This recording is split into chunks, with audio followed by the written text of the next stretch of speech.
Senhor Jesus. Boa noite de salvação para a sua vida. Por gentileza, abra sua Bíblia comigo no livro de 1 Samuel, capítulo de número 7, versículo 1 e 2, texto que nós estamos usando como base para o nosso estudo no nome do Senhor Jesus. 1 Samuel, capítulo de número 7, verso 1 e 2, e depois vamos estar lendo 2 Samuel, capítulo 6, verso 11. Diz assim a palavra de Deus: Então vieram os homens de Quiriate-Jearim e levaram a arca do Senhor à casa de Abinadab, no outeiro, e consagraram Eleazar, seu filho, para que guardasse a arca do Senhor. Sucedeu que desde aquele dia a arca ficou em Quiriate-Jearim, e tantos dias se passaram que chegaram a 20 anos, e toda a casa de Israel dirigia lamentações ao Senhor. Agora 2 Samuel capítulo 6, avança aí só um livro.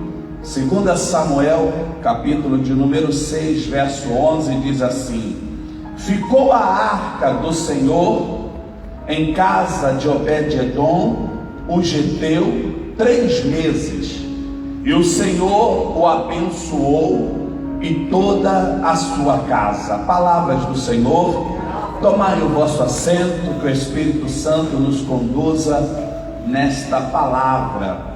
Igreja querida de Deus, nós já estamos completando praticamente hoje 5 quintas-feiras, quartas-feiras, falando somente a respeito desse assunto, e entendemos que é um assunto de extrema importância para a nossa vida, para a nossa existência.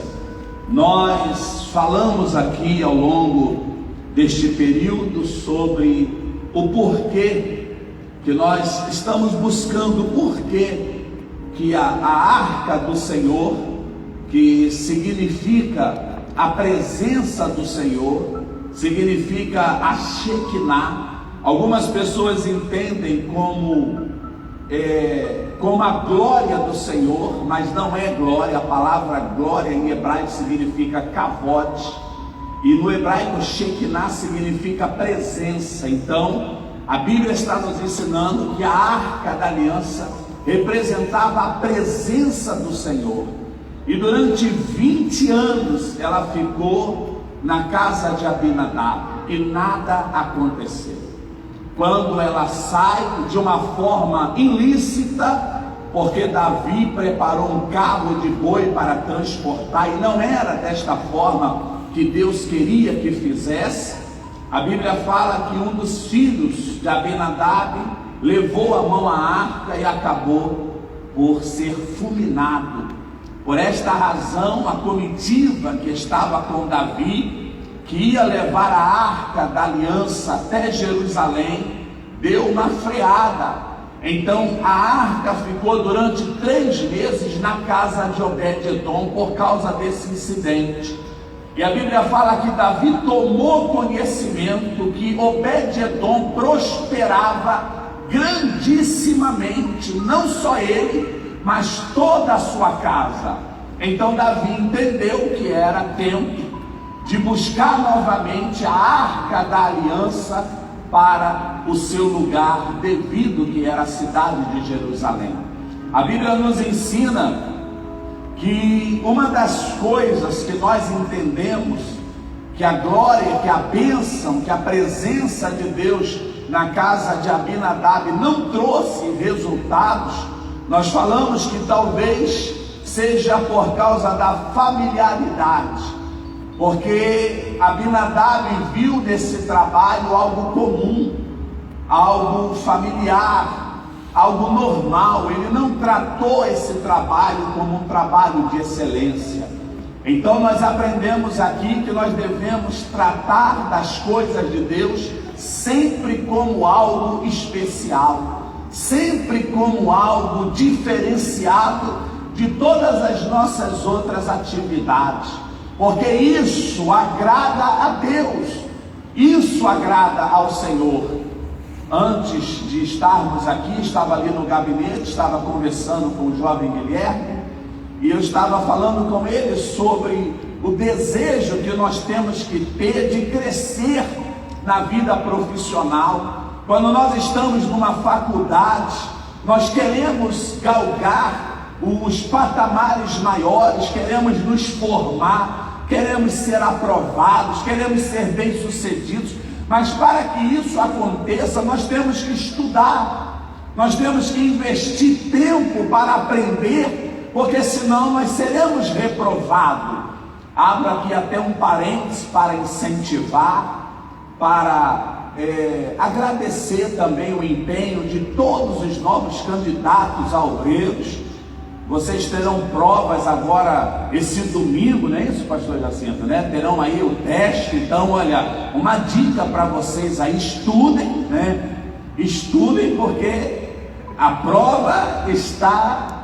prova. Está boa, né, Jacinto? Então, o meu conselho para você é estudar. Pega todas as matérias que já foram aplicadas, faz uma revisão, mentoriza, né, as aulas que já foram dadas, para que no domingo você não fique só como algumas pessoas, bota a mão assim no rosto e fica dançando com a caneta em cima do papel sem saber o que. Coloca a data, coloca o nome e depois fica minutos preciosos sem colocar mais nada, porque você não estudou. Então, faça um esforço, a prova está boa, está dentro daquilo que vocês aprenderam, então será uma bênção, amém? Mas isso é importante por quê? Porque é o que eu estou falando, nós temos que crescer.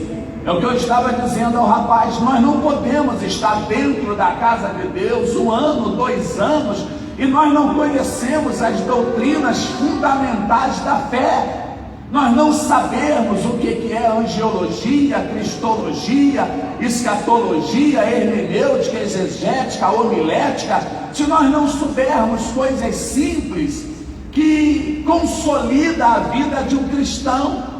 Então isso são coisas importantes para a nossa base, para a nossa estrutura. Deus, Ele diz: o meu povo se perde, o meu povo perece, o meu povo é destruído porque lhe falta o conhecimento da verdade. Então nós temos que crescer na casa de Deus, não é somente, porque é o que eu estava dizendo com o Guilherme: se você só quer crescer no trabalho, se você só quer crescer na vida profissional, se você só quer crescer na vida financeira, mas na casa de Deus não importa, você está há 10 anos na mesma cadeira, fazendo a mesma coisa, somente vem aos cultos, senta, então você não evolui, você não cresce. E isso também diz muito a respeito do nosso caráter, da nossa vida com Deus. Como eu posso ser ambicioso, querer crescer, morar num lugar melhor, uma casa melhor, uma vida melhor, uma vida diferenciada. Mas na casa de Deus está bom, do jeito que eu cheguei, eu estou há 10 anos, há 15 anos. Eu não marco o meu tempo, eu não presto um serviço diferenciado no templo de Deus. Isso diz muito respeito da sua relação com Deus. Então nós precisamos entender por que será, por que a arca, a presença de Deus, 20 anos na casa de Abinadab, ela não fez nada, ela não amaldiçoou Abinadab, mas também não abençoou, ela não diminuiu, mas ela também não levantou. Então nós precisamos buscar, através desses acontecimentos, o que possivelmente também possa acontecer na nossa vida. Por que algumas pessoas estão tanto tempo dentro da casa de Deus, mas não melhora, mas não muda, enquanto outros chegaram a 3 meses, a 5 meses e já está dando testemunho, já está tendo colheita de uma vida diferenciada. A Bíblia explica para nós, através da história de Abinadab e Obed-edom. A Bíblia nos ensina que possivelmente Abinadab tratou das coisas de Deus sem honra, sem dar a ele a honra devida. Falamos aqui sobre cargo, encargo e desencargo. Falamos aqui que Abinadab e Obed-edom tipifica 2 tipos de igreja. Falamos também que Marta e Maria também tem faz essa analogia. Uma estava totalmente preocupada com o trabalho, mas às vezes não estava envolvida com o dono do trabalho. Muitas pessoas estão envolvidas nos trabalhos da casa de Deus, mas não estão envolvidos com o Deus da obra. Então observa como Deus cuida dos detalhes da nossa vida. Observa como Deus tem zelo em nos orientar, dizer, olha, não pense que o fato de você estar envolvido com os trabalhos da igreja, que significa que você está envolvido comigo. Às vezes você é um grande trabalhador na casa de Deus, você ajuda, você obedece, você cumpre as suas obrigações, mas às vezes você não está bem na sua relação com Deus. Às vezes você não está orando, não está jejuando. Às vezes você está atravessando um momento complicado na sua vida, coisas que podem estar te afastando de Deus. Então nós temos que entender que quando nós olhamos para essa história, nós temos que buscar uma explicação para a nossa, porque muitas das vezes algumas coisas deixaram de acontecer na nossa vida. Então nós aprendemos aqui que Abinadab e Obed-edom tipifica 2 tipos de igreja.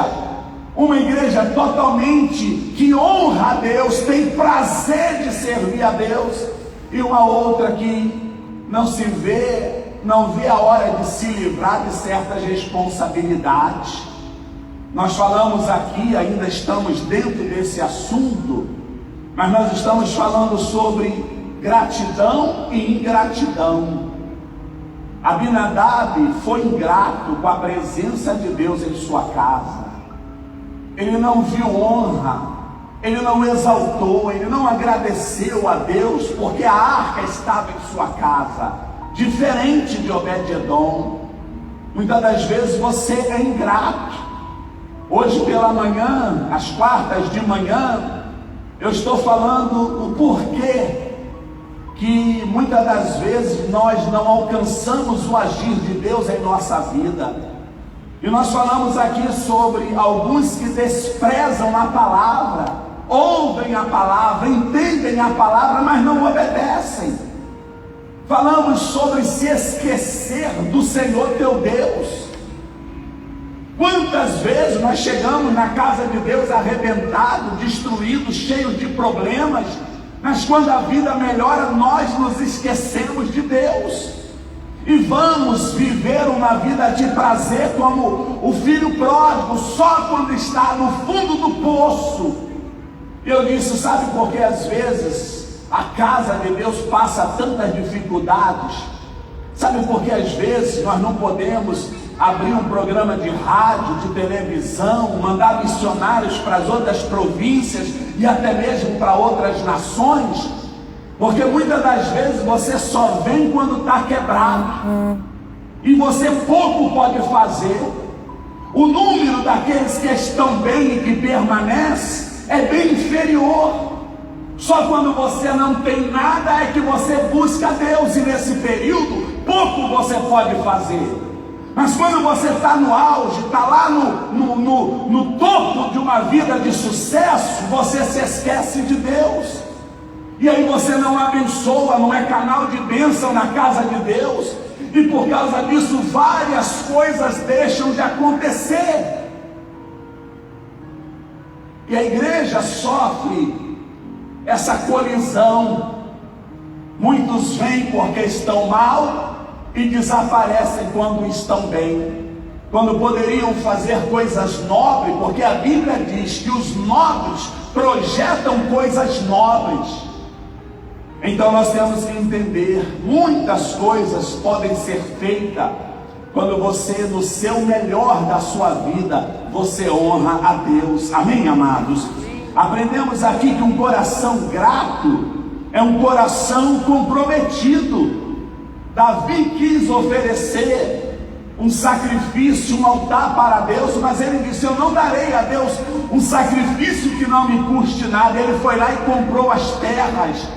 Nós fizemos um cálculo da moeda, dos valores daquela época para hoje, e ele comprou algo em torno de 200 milhões de kwanza para poder fazer algo para Deus. Então a Bíblia nos ensina que muitas coisas acontecem na nossa vida quando nós temos conhecimento dessa palavra, mas nós a ignoramos. Por exemplo, a Bíblia, ela não fala, nós não sabemos qual foi o fim dos 31.700 homens que voltaram daquela batalha de Gideão, mas a Bíblia fala dos 300 valentes de Gideão. Os 31.700, ninguém sabe a respeito deles. A Bíblia não fala nada mais a respeito do jovem rico do Evangelho de Mateus, capítulo 19. Tudo que sabemos é que ele escolheu as riquezas ao invés de Jesus, nada mais. A Bíblia também não nos dá muitas informações a respeito de Ló. Gênesis capítulo 13. Jó, ele entra na história por causa de Abraão, mas de repente Jó desaparece da história. Nós não sabemos qual foi o fim, a menos que nós venhamos estudar através de outros livros, das crônicas de Israel, das histórias de Flávio José, entre outros historiadores, mas nós não sabemos qual foi o fim de Ló. Nós sabemos que a sua mulher virou uma estátua de sal, porque olhou para trás, ao invés de olhar para o livramento do Senhor, ela olhou para o mundo. Tudo que sabemos dessa senhora até o dia de hoje foi esse fim que ela levou. Se ela tivesse obedecido, talvez a sua história teria um outro fim. Assim é nos dias de hoje. Se você quer marcar o seu tempo, a Bíblia diz que aquele que teme ao Senhor será lembrado, a sua descendência será para sempre. Mas aqueles que não temem são rapidamente esquecidos, são apagados da história. Assim como na Bíblia muitas pessoas deixaram de existir, foram apagados da história, nos dias de hoje também. Quantas pessoas a sua história é contada muito rápida? Filhos, netos, bisnetos e tataranetos não fazem menção daquele pai. Por quê? Porque não foi um homem de honra, não temeu a Deus, não fazem menção daquela mãe. Mas quando você teme a Deus, quando você faz a sua parte, quando você obedece a palavra, os seus filhos têm prazer de falar ao seu respeito. Os seus netos saberão quem é você, seus bisnetos, tataranetos. Talvez haverá fotos que vão dar segmentos. Alguém vai dizer: não, essa aqui foi uma grande mulher, foi um grande homem.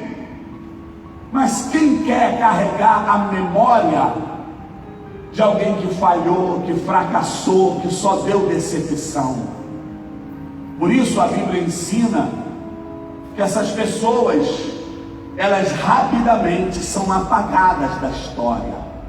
Por isso nós temos que aprender com a palavra de Deus. Nós estamos aprendendo que Abinadab e Obed-edom, eles tiveram uma vida totalmente diferente. Por exemplo, algo que nos chama a atenção, eu fiz aqui uma observação que diz o seguinte: é o fato de que a identidade natural de Obed-Edom apontava para uma vida de problemas. Olha que Obed-Edom apontava para uma vida de problemas. Seu nome significa servo de Edom. E os edomitas eram um povo amaldiçoado, descendentes de Saul, aquele de Esaú, aquele que vendeu a sua primogenitura por um prato de guisado. Ele era descendente desse povo. Alguém que vendeu uma bênção, deu linhagem a uma descendência, do qual a Bíblia fala de Obed-Edom. Outra coisa, a Bíblia diz que ele era um geteu. Isso se refere a alguém de origem de Gate, terra natal dos filisteus, inimigo de Israel, inimigo do povo de Deus, uma terra da onde veio Golias, aquele que afrontou o povo de Deus. Então a Bíblia nos mostra que mesmo sendo ele um servo pagão de Edom, alguém que tinha inúmeros problemas na sua vida, ele não perdeu a oportunidade que Deus lhe dera em ter a sua presença em sua casa.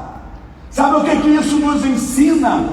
Que não há desculpas para você não ser uma bênção, porque ele não fazia parte dos nobres, ele não fazia parte dos descendentes do povo de Deus. Ele era um pagão, ele era um gentio, ele adorava outros deuses. Mas quando a arca da aliança vai para a sua casa, talvez nesse período ele já teve conhecimento do valor, da importância, do significado daquela arca, e ele adorou a Deus por causa disso. Deus de alguma forma viu nele algo que não viu em Abinadab. Meu irmão, isso aqui fala muita coisa. Não importa se você é filho de pastor, se você é pastor, se você é obreiro, se você tem anos de casa, a bênção de Deus nos alcança quando o nosso coração é um coração adorador, é um coração apaixonado pelas coisas que fazem para Deus. Isso é que marca a nossa vida, o nosso tempo e a nossa época. Observa que ele não tinha nada a ver com o povo hebreu, mas ele foi grandemente abençoado. Deus viu em Obed-Edom algo que não viu em Abinadab. Então é isso que Deus continua procurando todos os dias, alguém que tenha o coração de Obed-Edom. Não importa se você já desceu ao mais profundo do abismo, não importa se você já cometeu todo tipo, se você deseja se levantar e se voltar, se Deus ao olhar para você, se sondar a sua vida, encontrar dentro de você um coração sincero, um coração apaixonado por Deus, certamente Deus se agradará de você, e a bênção do Senhor te alcançará. A Bíblia não fala mais de Abinadab, mas ela continua falando de Obed-Edom. Alguém à beirada do caminho, houve um acidente quando a arca estava sendo transportada para Jerusalém. O filho de Abinadab é fulminado, a tristeza toma conta da caravana. Davi não quer chegar em Jerusalém com a arca da aliança e todos à volta dela tomado pela tristeza, ao lado dela um corpo para ser enterrado. Davi não queria isso. Por essa razão ele deixa a arca na casa de Obed-Edom e ele cancela a missão de levar de volta a arca da aliança. E nesse período de 3 meses que a arca fica na casa de Obed-Edom, a Bíblia dá para nós esse rio, esse mar de informações através da vida de Obed-Edom. 3 meses foi suficiente para nós estarmos aqui pregando há 5 semanas. 3 meses que a arca ficou na casa dele, e nós estamos aqui repleto de informações, textos bíblicos de como Abinadab cresceu. Obed-edom, ou seja, cresceu Obed-edom, não Abinadab. Obed-edom teve a sua vida muito abençoada, mas depois da bênção, ele não fez como muitas pessoas que se esquecem de Deus, se esquecem da igreja, da família, dos princípios. Por isso a Bíblia fala que Obed-edom, ele não vai parar de crescer. Olha que coisa tremenda. Olha só o que 3 meses da arca na casa de Obed-edom, olha o que traz para ele. Primeiro livro de Crônicas, capítulo 16, versículo 4. Obed-edom, ele deixa de ser servo de Edom, e ele vai agora ser nomeado ministro de louvor. Olha como a vida dele já começa a mudar.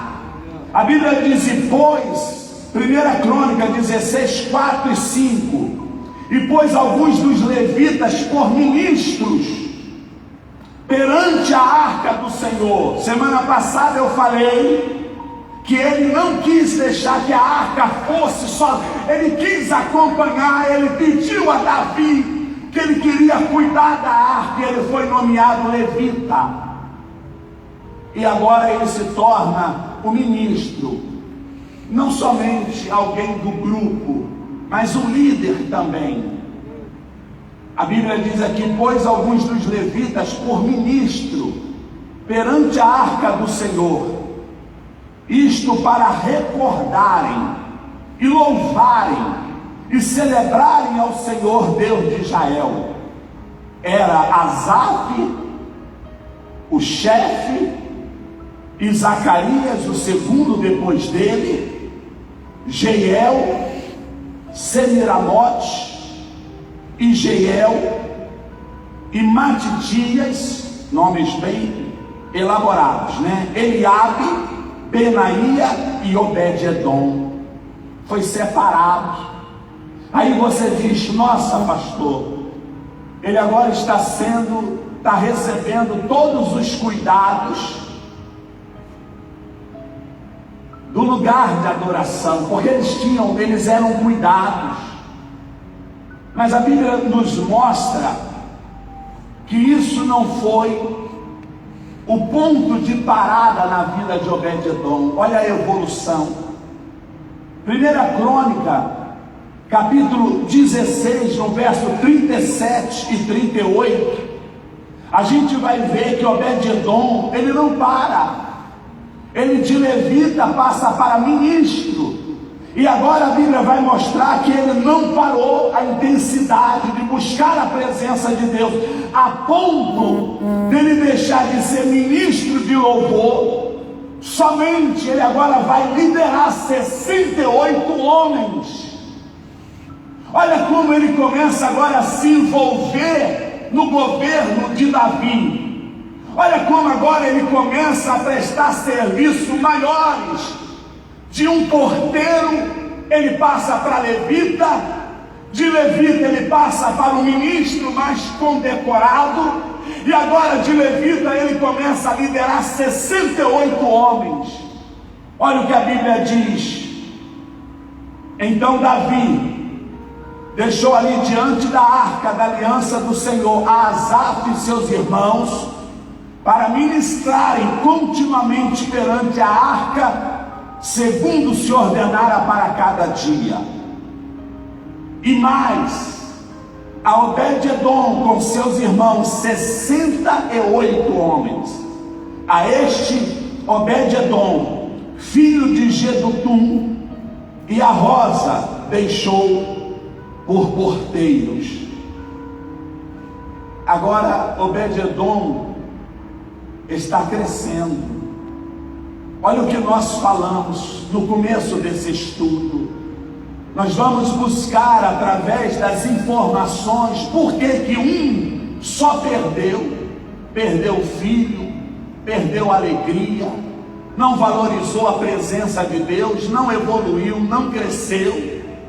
Enquanto o outro que por acidente, embora não há acidente, de alguma forma Deus escolheu Obed-edom, a arca ficou na casa dele, ele começa a prosperar. Ele poderia se sentir satisfeito como algumas pessoas, não, eu já estou bem, eu já tenho meu emprego, eu já tenho um bom salário, eu já tenho os meus negócios, eu já sou um empreendedor, obrigado Deus, porque a arca da aliança, a sua presença esteve aqui, mas agora tchau. Não, mas a Bíblia fala que Obed-edom, ele não quis mais se apartar da arca, ele não quis mais sair da presença de Deus.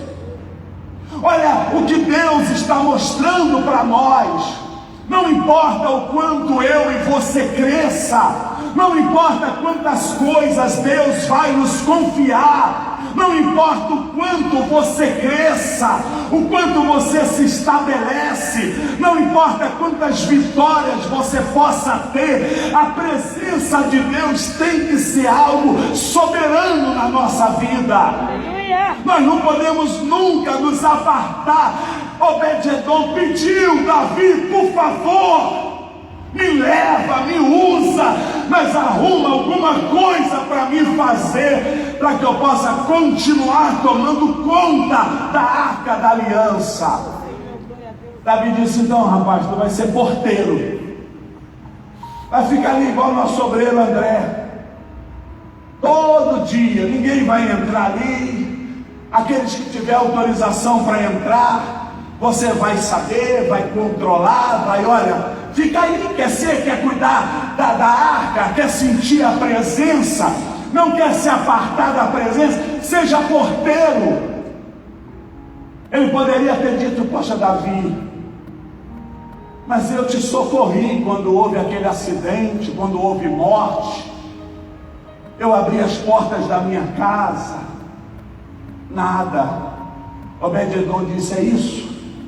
Então esse é o cargo que você está dizendo que eu devo exercer para ficar perto de Deus, para sentir a presença de Deus? Irmãos, isso aqui fala muito para a nossa vida. Tem pessoas que, por alguma razão, se ele deixa de ser obreiro, se ele deixa de ser pastor, ele deixa de ser crente. Um dia desse eu estava falando com alguém, não me lembro agora, de uma conversa de muito tempo que eu já tive com o apóstolo Josué, e ele disse: Daniel, se por alguma razão um dia nós deixarmos de ser líderes espirituais, nós vamos ser ovelha, nós vamos frequentar os cultos, sentar na nossa cadeira, porque uma coisa nós nunca mais podemos deixar de ser, é crente. Cargo é só algo que Deus nos confiou, e nós devemos tratá-lo com honra, nós devemos tratá-lo com alegria, dizer: Deus, obrigado, porque o Senhor me escolheu para ser obreiro, obrigado pela voz que o Senhor me deu para ser levita, obrigado pela bênção, a unção, o espírito de liderança que o Senhor me deu. Tudo aquilo que Deus te deu para fazer, seja grato a Ele. Mas entenda que se por alguma razão você não puder mais exercer suas funções, seja crente. Nunca se aparte da presença de Deus, porque o dia que nós tivermos que comparecer diante de Deus, nós não vamos levar nosso cargo de pastor, nós vamos levar nossas obras, nosso coração, nossa vida, nosso testemunho. Você vai deixar sua carteirinha de pastor, de cantor, de obreiro. Uns vão deixar as condecorações de generais, de ministros, de governadores. Tudo isso fica. O que sobe, o que nos acompanha até o tribunal, são as nossas obras. É o que a gente fez, independente de cargo, independente de posto, como nós servimos a Deus. E a Bíblia mostra que Obed-edom, ele aceitou. Mas o trabalho dele, de alguma forma, chamou tanta atenção. Eu acredito que toda hora que Davi passava, que Asaf passava, Asaf era o cota de Davi na adoração, no templo, na tenda. E talvez Obed-Edom ficava cantando. Alguém deve ter visto que ele sabia cantar, porque sair de porteiro para levita é porque sabe cantar. Eu talvez continuaria como porteiro, porque para cantar só Jesus. A única cantada que eu dei muito boa na minha vida foi na minha esposa. Estamos casados até hoje, né, filho? Aquela cantada foi boa. Mas fora isso, mas Obed-Edom, de alguma forma, ele chamou atenção, porque ele estava prestando serviço na portaria, mas ele estava alegre. Só canta quem está alegre, só canta quem está satisfeito, só canta quem tem um coração grato. Quando você está irado, está revoltado, está insatisfeito, você murmura, você blasfema, você fica em silêncio pensando um monte de coisas ruins. Mas Obed-Edom não. Está de acordo com o nosso estudo, um coração grato é um coração comprometido. Obed-Edom estava comprometido, então ele louvava, ele cantava. De porteiro ele passa para levita. De levita ele passa para ministro de louvor. Vai estar agora ao lado de Asaf, o grande maestro. E agora a Bíblia nos fala que ele assume a responsabilidade de coordenar, de liderar 68 homens. Isso é honra. Isso mostra como você vai crescer quando você ama Deus, quando você valoriza a presença de Deus, quando você dignifica Deus no seu trabalho, na sua faculdade, quando você fala do amor de Deus para outras pessoas com o coração cheio de alegria e de emoção. Isso vai fazer a diferença. Hoje eu estava falando com um pastor. Você olha a vida de certas pessoas, não tem nada de Deus.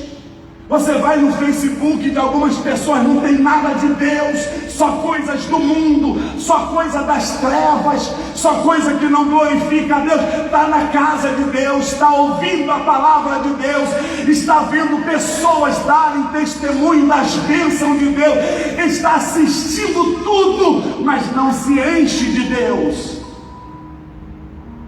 Abinadab, certamente esse é da igreja de Abinadab. Sabe Deus como será o fim dessas pessoas.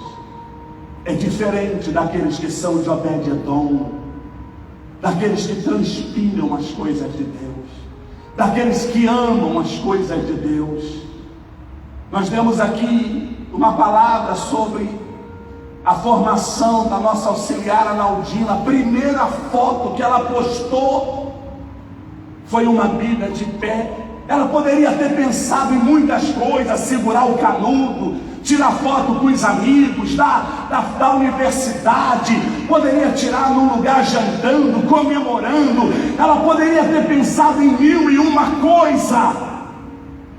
Mas a primeira foto postada foi uma Bíblia de pé, agradecendo a Deus. Isso faz diferença na vida das pessoas. A Bíblia diz: lembra-te do teu Criador no dia da tua mocidade, antes que venha os dias maus e você diga: não tive prazer na vida. Sabe por que tem muitas pessoas que estão envelhecendo e dizendo: eu não sei nem porque Deus me trouxe a essa vida, porque a minha vida toda foi sofrer, a minha vida toda foi sonhar, mas eu nunca conquistei nada, eu nunca tive uma vida de sucesso. Lembra-te do teu Criador no dia da tua mocidade, antes que venham os dias maus e você diga: eu não tive prazer neles. A Bíblia diz: Depois de tudo isso, Obed-Edom alcança uma das mais nobres funções que se poderia galgar depois do rei. Segunda Crônica, no seu capítulo 25, verso 24, quando fala de uma decadência e que o ouro da casa de Deus foi levado, a Bíblia faz um registro que nós precisamos partilhar. Diz assim: também tomou todo o ouro, a prata e os utensílios que se achavam na casa de Deus, com Obed-Edom.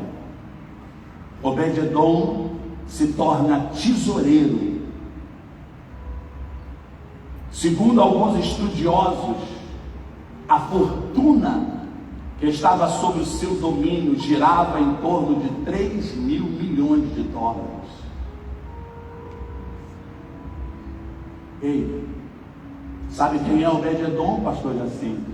Um homem à beira de um caminho, numa casa simples, adorando a um Deus pagão.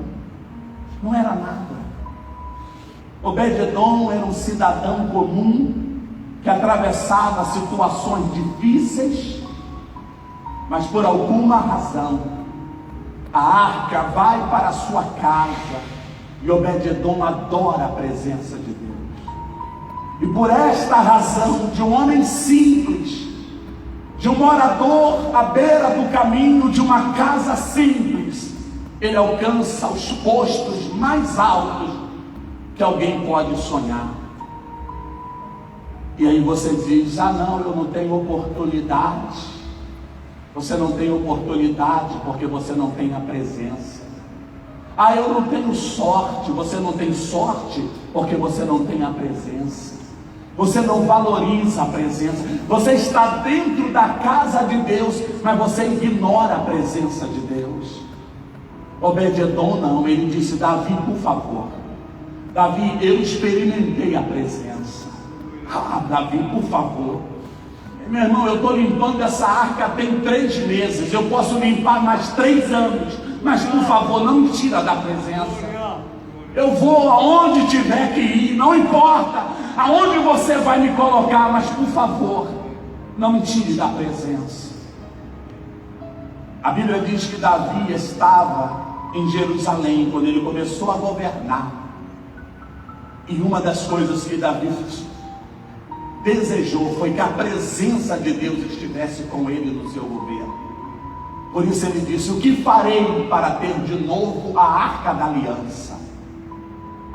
E quando ele está dizendo da arca, ele está falando da presença. É como Davi estivesse dizendo: o que eu posso fazer para trazer de volta a presença de Deus? Esse talvez seja a nossa meta, trazer a presença de Deus para a nossa vida.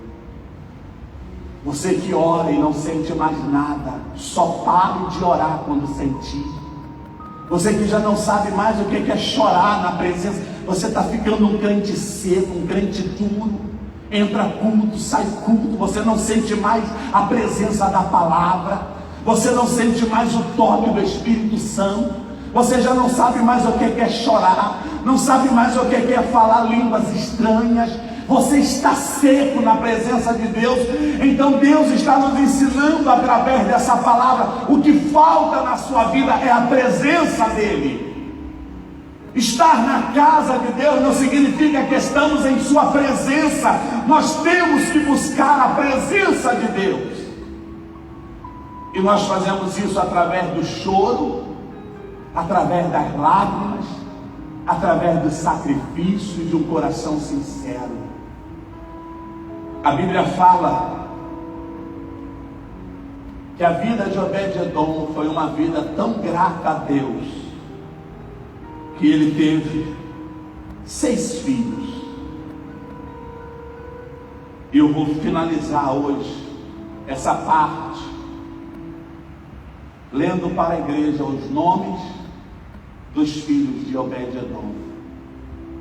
O primeiro deles era Semaías, que significa ouvido por Deus. Amém. Ei, possivelmente ele era descendente de Gad, terra dos filisteus. O Deus de Israel não tem nada a ver com Obed-Edom, mas Obed-Edom foi tão transformado pelo Deus de Abraão, de Isaac e de Jacó, que olha os filhos dele. Semaías, ouvido por Deus. Josabade, Jeová quem me deu. Olha só a gratidão. Olha como esse cara era grato a Deus. Joá, Jeová é meu irmão. Natanael, meu amigo é Deus. Olha como Obed-Edom era grato. Olha os filhos de Obed-Edom. Amiel, existe recompensa. Aleluia. Talvez ele estava lembrando de tudo que ele conquistou por servir a Deus. Talvez num dado momento da vida dele, ele olhou para o que ele era e olhou para a posição aonde ele alcançou. E nesse período ele teve um filho. Ele disse: o filho será chamado Amiel, que significa existe uma recompensa. Amém. E por último, Issacar, que significa portador de bens ou portador de salários. O que nós precisamos entender é que nada acontece por acaso dentro da casa de Deus, no governo de Deus, nada. Ninguém cresce, ninguém chega a patamares superiores, ainda que seja levado por homens, chega lá, vai desistir, vai cair. Mas aqueles que são guiados por Deus, eles crescem dentro da casa de Deus. Quando uma pessoa está muitos anos na casa de Deus, ela não cresce, ela não passa daquilo que ela é há anos. Infelizmente nós temos que desconfiar. Nós temos que começar a olhar e dizer: Deus, levanta outros, porque se durante 10 anos o Senhor não levantou esse, não colocou em patamares maior, é porque o Senhor conhece o coração, o Senhor conhece o secreto da vida daquele rapaz, daquela moça. Porque normalmente, quando nós servimos a Deus e cumprimos os seus mandamentos e obedecemos a sua palavra, vai acontecer. Amiel, há uma recompensa, haverá crescimento, haverá mudanças, haverá bonanças, haverá coisas de Deus na sua vida. Se a vida de alguém está parada, do obreiro, do candidato, do cooperador, se não cresce, não evolui, não lidera, não toma posições dentro da casa de Deus, alguma coisa Deus não está encontrando em sua vida. Porque normalmente nós crescemos, normalmente nós evoluímos. Você começa a vida engateando e daqui a pouco você anda. Você começa emitindo sons, mas daqui a pouco você fala. Você começa nas primeiras salas de aula, daqui a pouco você vai para a primeira, você vai para a segunda, para a terceira, você cresce. Se no governo de Deus, na casa de Deus, você está estagnado, alguma coisa está faltando na sua vida. Eu não tenho dúvida disso. Eu falo para algumas pessoas em particular. Eu observo fulano, beltrano e ciclano. Eu não vejo evolução na vida dessas pessoas. De alguma forma, Deus não está encontrando neles aquilo que Deus deseja. Então, em nome de Jesus, há uma oportunidade. O filho pródigo cometeu todo o erro que se pode cometer, mas ele se arrependeu. Ele disse: Pai, eu sei que eu pequei contra ti e contra o céu. Eu não sou digno nem de ser chamado de seu filho. Me recebe como um de seus trabalhadores. E a Bíblia diz que o pai o honrou, o recebeu e ainda deu uma festa por causa da sua volta. Deus deseja que você volte. Pastor, mas eu nunca saí. Eu sei, mas você nunca esteve no meio da presença. Você está no nosso meio, mas parece que não é um de nós. Então esse estudo aqui é para te trazer de volta. Esse estudo aqui é para te levantar. Esse estudo aqui é para mexer com você. Por que você é tão vazio de Deus, mesmo morando na casa de Deus, vivendo na casa de Deus, passando anos na casa de Deus? Alguma coisa Deus quer conosco. Algumas coisas Deus está cobrando de nós. Mas isso é uma decisão que você tem que tomar. Isso é um assunto que você tem que resolver. Deus nos usa para pregar, para trazer a você a revelação de problemas que talvez esteja acontecendo entre nós. Mas você decide ser Obed-Edom, você decide ser Abinadab. A escolha sempre. Esse poder Deus não tirou do homem.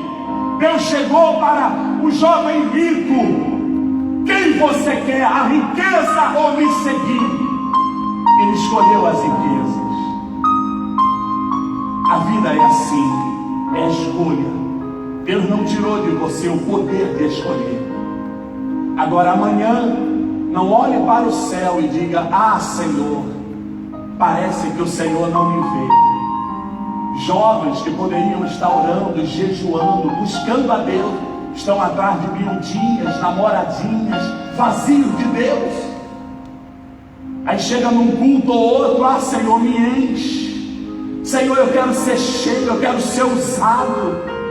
Ei, os usados são ousados.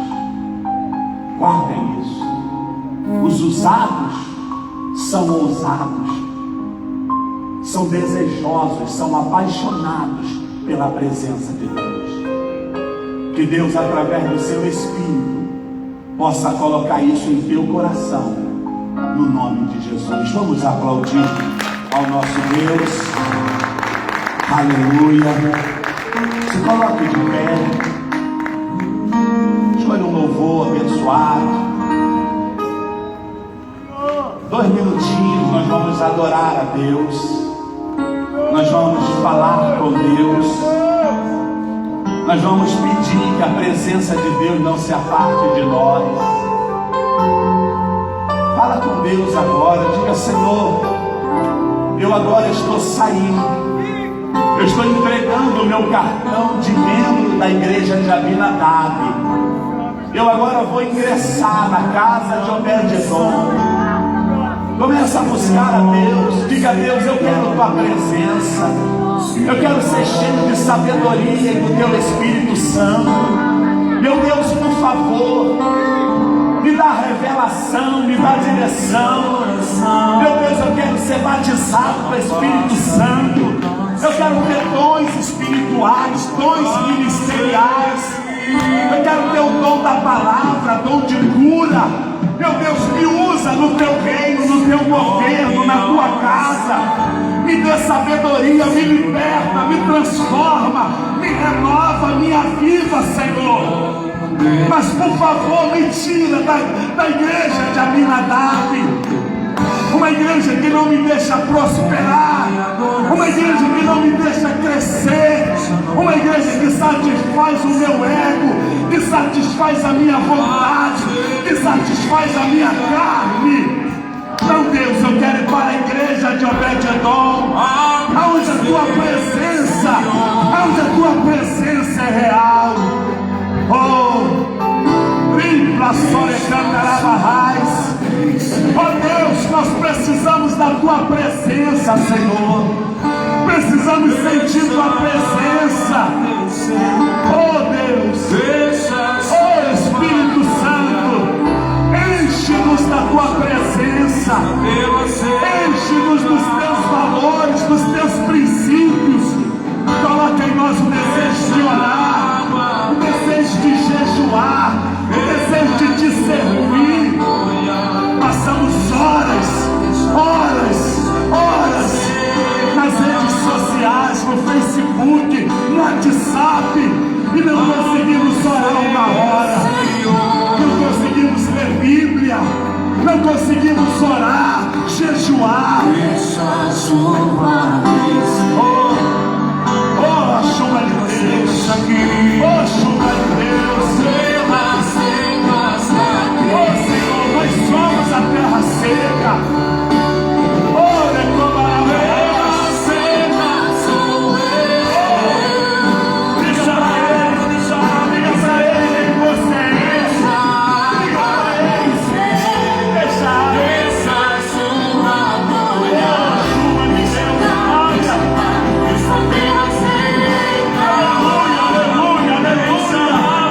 sou eu, Senhor.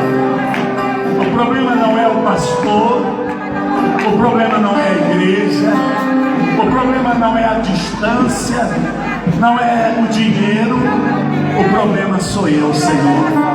Eu preciso ser cheio, eu preciso ser encharcado da tua presença, para que a minha vida seja uma vida de sucesso, seja uma vida de Obed-Edom, seja uma vida vitoriosa, em nome do Pai, em nome do Filho e do Espírito Santo. Vamos aplaudir ao nosso Deus, a Ele toda a honra e toda a glória para sempre. Amém, amados? Quantos podem agradecer a Deus por essa palavra revelada? Digo obrigado, Senhor. O Senhor está tratando de nós, o Senhor está tratando desta igreja, porque grandes bênçãos estão para nos alcançar, em nome de Jesus. Vamos aplaudir ao nosso Deus. Aleluia.